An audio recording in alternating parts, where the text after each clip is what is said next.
Hari ini, saya akan menunjukkan kepada anda thriller psikologi dari 1999, bertajuk The Talented Mr. Ripley.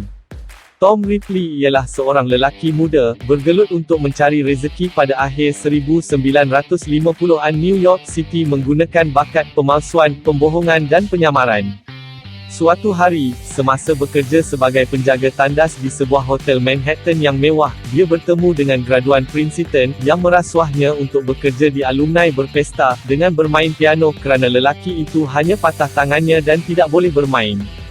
Ripley menerima. Kemudian, di pesta koktail, Ripley bermain piano dengan seorang gadis, ketika seorang ahli perniagaan kaya bernama Herbert Greenleaf datang dan mendekati Ripley. Beliau ialah bapa kepada Dickie Greenleaf. Dia bertemu Ripley dan melihat jaketnya. Dia perasan bahawa dia memakai jaket dengan lencana itu mewakili Kolej Princeton, kolej yang sama di mana Dickie pergi. Dia bertanya kepadanya jika dia mengenali Dickie, dan Ripley menjawab bahawa dia melakukannya, dan Encik Greenleaf mempercayainya kerana blazer itu. Selepas pengenalan kecil ini, mereka berdua pergi berjalan-jalan dan Encik Greenleaf memberitahu Ripley menemuinya di docksnya pada hari berikutnya. Ripley pergi dan memulangkan blazernya yang dipinjam, mendedahkan bahawa dia berbohong kepada Encik Greenleaf, dan tidak tahu apa-apa tentang anaknya Dickie, dan tidak pergi ke Princeton sama ada. Keesokan harinya, dia bertemu Encik Greenleaf di doknya. Kehidupan peribadi Ripley tidak lama lagi didedahkan selepas pesta itu, di mana dia tinggal dalam dua bilik kecil pangsapuri, di bahagian bandar yang kumuh. Kampung asal dan asal-usulnya tidak diketahui. Ia tersirat bahawa beberapa tahun sebelumnya, Ripley tampil sebagai homoseksual kepada ibu bapanya, yang bertindak balas dengan membaling dia keluar dari rumah mereka, dan memutuskan semua hubungan dengan dia. Kini bersendirian, Ripley bergelut untuk mendapatkannya tanpa sokongan keluarga, dan mencari. Sila like dan subscribe channel kami. Terima kasih.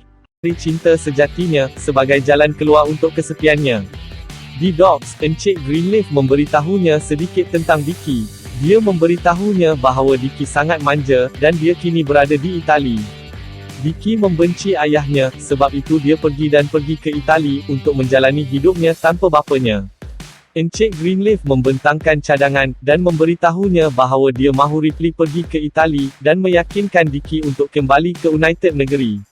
Dia juga menawarkan banyak wang jika dia membawa pulang anaknya. Selepas mendengar ini, Tom serta-merta menerima cadangan ini, walaupun dia tidak tahu apa-apa tentang Dickie.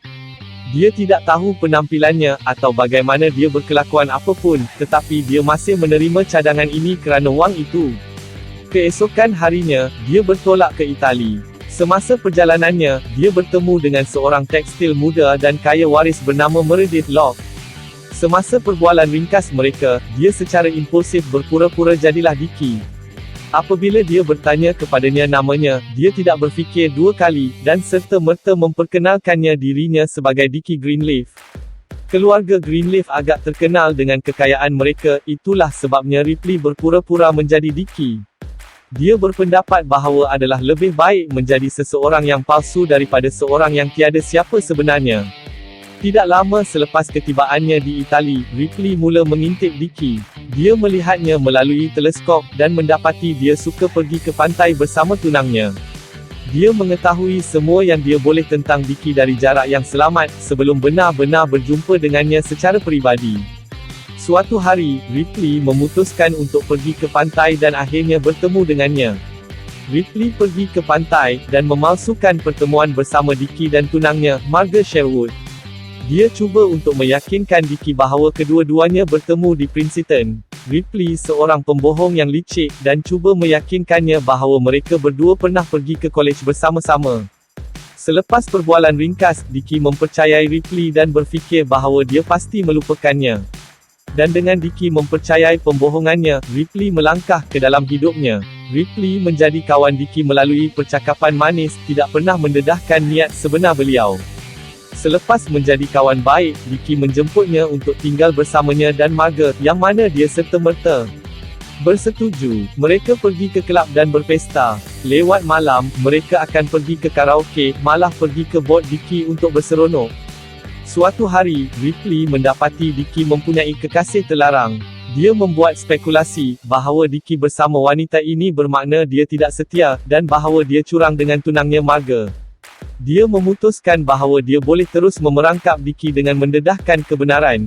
Jadi, dia kemudian melawat Dicky dan mendedahkan bahawa bapanya yang membayar dia melancong ke Eropah dan memujuknya untuk pulang ke tanah air. Pendedahan ini menimbulkan kemarahan Dicky. Dia menolak jemputan itu dan mencadangkan Ripley kembali ke Amerika dan memaklumkan perkara itu kepada bapanya. Dia tidak berniat untuk kembali.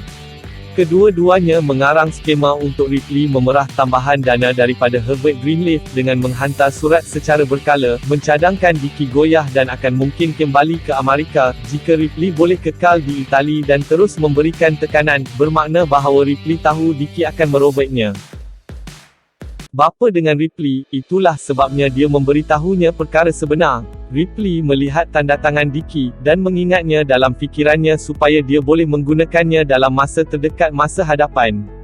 Selain berbohong, Ripley juga boleh meniru dan menyalin tanda orang lain. Kedua-dua mereka memutuskan bahawa mereka akan pergi ke Rom. Keesokan harinya, dalam perjalanan ke Rom, Ripley bertemu rakan Dicky, Freddie Miles, yang memperlakukan Ripley dengan penghinaan yang hampir tidak disembunyikan. Dicky berbelanja lebih masa bersama Freddie dan kurang mementingkan Ripley, yang jelas Ripley tidak suka. Dicky memutuskan bahawa dia akan meluangkan masa dengan Freddie dan memberitahu Ripley untuk pergi dan meneroka Rom dalam teksi. Dia juga memberitahu Ripley untuk bertemu dengannya dalam kereta api ke Itali pada waktu malam. Kemudian, Ripley menunggu Dicky di dalam kereta api yang sepatutnya membawa mereka pulang ke Itali. Walau bagaimanapun, Dicky tidak muncul, dan dia pulang ke Itali sendirian. Apabila dia pulang, dia mendapati dirinya bersendirian di rumah, jadi dia memutuskan untuk mengambil kesempatan daripada perkara ini peluang, dan mula menyamar dia dengan memakai pakaian dan kasutnya. Semasa Ripley melakukan semua ini, dia ditangkap dalam perbuatan itu oleh Dicky. Dicky masuk, dan memberitahu Ripley bahawa dia datang dengan Freddie di dalam keretanya. Ripley menjadi sangat malu, selepas dia sifat sebenar terselah. Dicky tidak terganggu dengan perkara ini, tetapi masih berasa curiga tentang Ripley. Freddie mengejek kelakuan Ripley. Kemudian, seorang gadis tempatan, yang dimiliki oleh Dicky hamil, menenggelamkan dirinya selepas dia enggan membantunya dari segi kewangan. Ini menghantar Dicky menjadi lingkaran ke bawah. Dia mula bosan dengan Ripley, membenci kehadirannya yang berterusan dan pergantungan yang menyesakkan. Perasaan Ripley sendiri adalah rumit, oleh keinginannya untuk mengekalkan gaya hidup mewah Dicky telah memberikannya, dan obsesi seksualnya yang semakin meningkat terhadap rakan baharunya. Sebagai tanda niat baik, sebelum Ripley kembali ke Amerika, Dicky menjemput Ripley untuk berlayar dengan dia untuk lawatan terakhir ke San Remo, tempat Dicky membeli belah untuk kediaman baharu. Semasa di laut, Ripley mencadangkan dia kembali ke Itali pada tahun berikutnya, dan kedua-duanya menjadi rakan serumah. Dicky menolak rancangan Ripley, memberitahunya bahawa dia berhasrat untuk berkahwin dengan Marga dan mengakui dia telah bosan dengan Ripley. Kesal dengan berita ini, Ripley berhadapan dengan Dicky tentang kelakuannya, dan melatah dalam kemarahan, berulang kali memukul Dicky dengan dayung, membunuhnya. Ripley memegang milik Dicky mayat, kerana bot perlahan-lahan hanyut ke pantai. Untuk menyembunyikan pembunuhan itu, Ripley menyelongkar bot dengan mayat Dicky di atas kapal, sebelum berenang ke darat. Apabila penjaga hotel salah sangka dia sebagai Dicky, Ripley menyedari bahawa dia boleh menganggap identiti Dicky. Dia memalsukan tanda tangan Dicky, mengubah suai pasportnya dan mula hidup daripada dana amanah Dicky. Dia menggunakan mesin type Dicky untuk berkomunikasi dengan Marga, membuatkan dia percaya bahawa Dicky telah meninggalkannya dan telah memutuskan untuk tinggal di Rom. Dia mendaftar masuk ke dua hotel berasingan, sebagai dirinya dan sebagai Dicky, menghantar mesej melalui kaki tangan hotel untuk mencipta ilusi bahawa Dicky masih hidup. Keadaannya rumit dengan kemunculan semula daripada Meredith, yang masih percaya bahawa dia adalah Dicky. Ripley menyewa sebuah apartmen yang besar, dan menghabiskan Christmas yang sunyi, membeli hadiah mahal untuk dirinya. Freddie menjejaki Ripley ke apartmennya di Rom, melalui pejabat American Express, mengharapkan untuk mencari Dicky. Freddie serta-merta mencurigai Ripley, kerana apartmen itu tidak dilengkapi dengan gaya Dicky, manakala Ripley nampaknya telah mengamalkan gaya rambut dan perangai Dicky. Dalam perjalanan keluar, Freddie bertemu tuan rumah bangunan itu, dan ucapan pada muzik piano yang kerap terpancar dari apartmen. Freddie menyatakan bahawa Dickie tidak bermain piano dan kembali untuk berhadapan dengan Ripley, yang menyerang Freddie, memukul kepalanya dengan patung berat, membunuhnya. Ripley membawa badan yang berat itu ke kereta Freddie, memandu ke hutan, meninggalkan kenderaan itu dan meninggalkan mayat Freddie terbaring di atas tanah di dalam anak sungai, di mana ia tidak lama lagi ditemui. Kewujudan Ripley kemudiannya menjadi permainan yang kompleks dengan polis Itali dan kawan-kawan Dickie. Ripley mengelak penangkapan yang akan berlaku, dan membersihkan dirinya dengan memalsukan nota kematian, yang ditujukan kepada Ripley atas nama Dickie.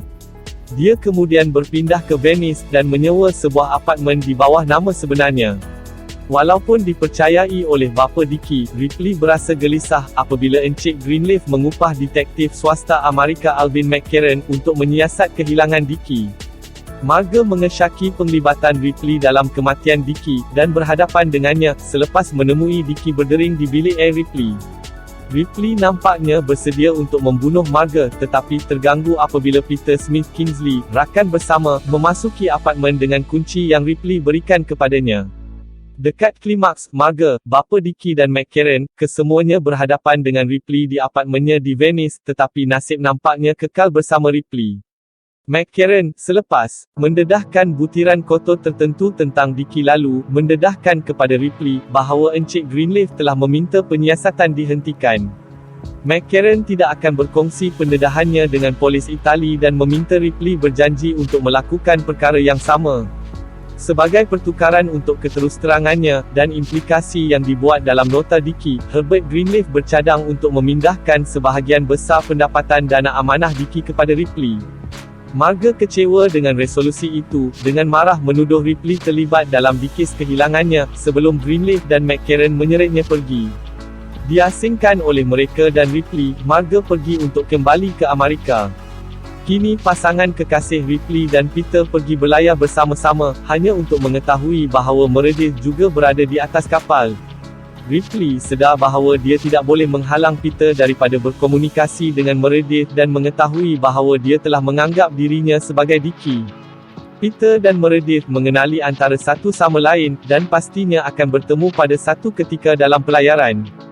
Dia tidak dapat menyelesaikan dilema ini dengan membunuh Meredith, kerana dia ditemani oleh keluarganya. Ripley memasuki bilik Peter dan mencadangkan mereka berdua kekal di bawah geladak sepanjang pelayaran, tetapi dengan cepat menolak idea ini, kerana dia tidak boleh menawarkan alasan yang sah kepada Peter untuk berbuat demikian.